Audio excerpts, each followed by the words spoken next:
Hello, ladies and gentlemen, Rosie here, and we're gonna take this channel in a new direction a little bit. I want to see if we can do some Godzilla-related stuff more than usual. So today I thought I'd start off with a conversation kind of relating to the newest Godzilla film that just came out in theaters, Godzilla vs. Kong. I want to go over Kong specifically because I think a lot of people, especially in some of the Godzilla groups I'm in, a lot of people don't seem to get why this is a big deal. And I like there's a lot of Kong haters, if you will, like a lot of people that don't get why this character is so great. Kong is my second favorite kaiju behind the Big G himself. And I want to talk about Kong as a kaiju specifically, why he works. This is kind of like ignoring most of his film appearances, but mostly just discussing Skull Island specifically, and then we'll mention the other movies where they need to come up. But this is just why he works in relation as a kaiju. And I think Toho, if Toho's really considering doing their own kaiju cinematic universe thing like I've been hearing about, I honestly think they need to buy Kong. They need to get the rights to use him for their universe. Because I think this character works so fucking well as a kaiju.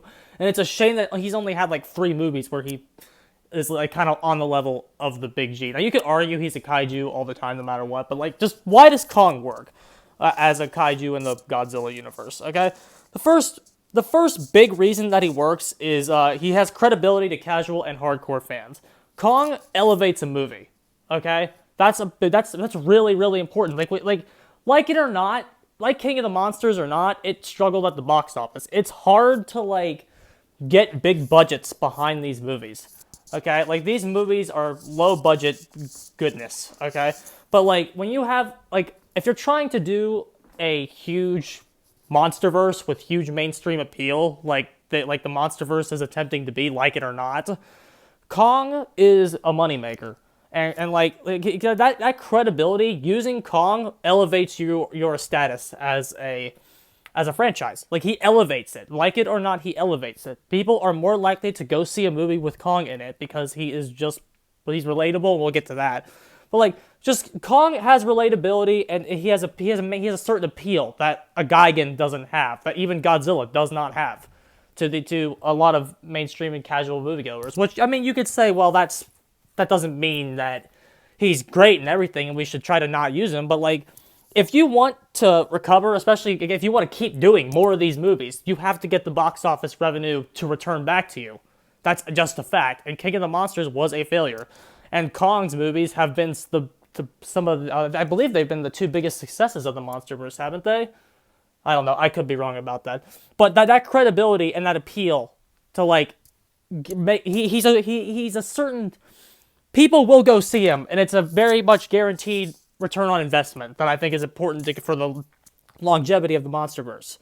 Okay, next, he has a different fighting style.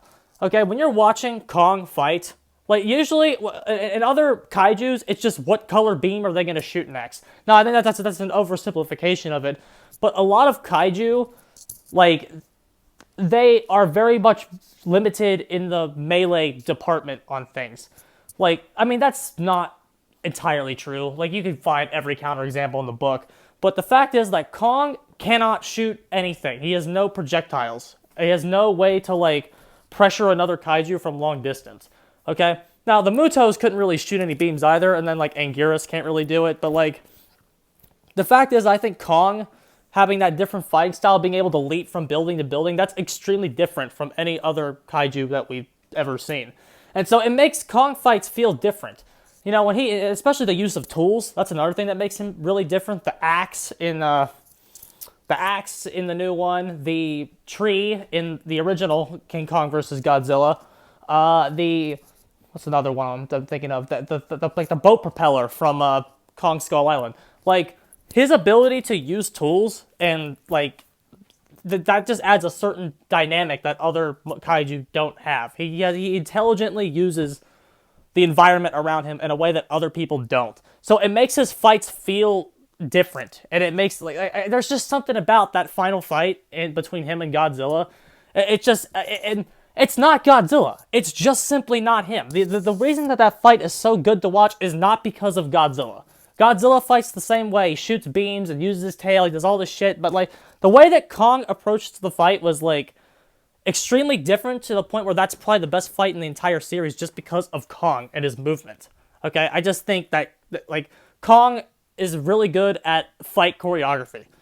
Okay, next, the third one, the most in-depth characterization for he's like a kaiju, he's easy to relate to. Like, his characterization aspects. The reason that this is important is, like, one of the biggest criticisms of King of the Monsters was, like, the human characters, which Kong's not a human, but what Kong does is he does a good job at combining the human slash kaiju element of your film. I like the humans in King of the Monsters weren't strong, but I don't think, not King of the Monsters, the humans in Godzilla vs. Kong weren't very strong.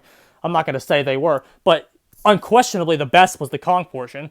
And plus, Kong being more of a human than the other kaijus allows him to have more screen time and be the main character of the movie. And you saw that in Godzilla vs. Kong to an extreme degree. He was the main character of the movie. He drove the movie forward. Like, for real. Like his existence was what drove the movie forward. And Kong being able to, like, get those human scenes done while being on screen at the same time and giving you something interesting to look at, like the Hollow Earth and all them sequences. Like, Kong being there is good for the human portion of the story as well. So those scenes that tend to slug by in the other Godzilla films when you wait to get back to the monsters are corrected with Kong because it gives you something interesting to do. Not to say that the human portions, and like I'm not gonna lie, the human portions in the other movies have this big cheesiness factor to where I don't really mind them. Especially in King of the Monsters. I kind of like that dad guy. I think he's kind of funny. But, like, Kong unquestionably brings out the best in the human cast. So it makes those scenes much less of a chore. And I think those are the three main reasons why Kong works. And, like, those three main things, he's a good return on... He has the credibility to give you a potential decent return on investment. So for bigger budgets, he's got a different fighting style that makes the audience like his fights. And then he's more easily related to. And I think those three things make him an important asset to this cinematic universe. That's why I don't get the hate around him. Like again, Godzilla deserved to win the fight. I'm just going to make that 100% clear. Godzilla deserved to win. And they made the right choice by having Godzilla win. They did. But to just shit on Kong, I'm going to make a video. The next video I plan to do is actually defending Kong from his loss. But like, I think Kong is such a big asset to this, and I just don't get why I see so many people downplaying him on social media. He is unquestionably, if he's not the greatest kaiju of all, he's the second greatest, behind the big G. And I just don't think people give him enough credit as it is, especially the Godzilla fans. Alright, I'm getting the hell out of here, lads. GG's.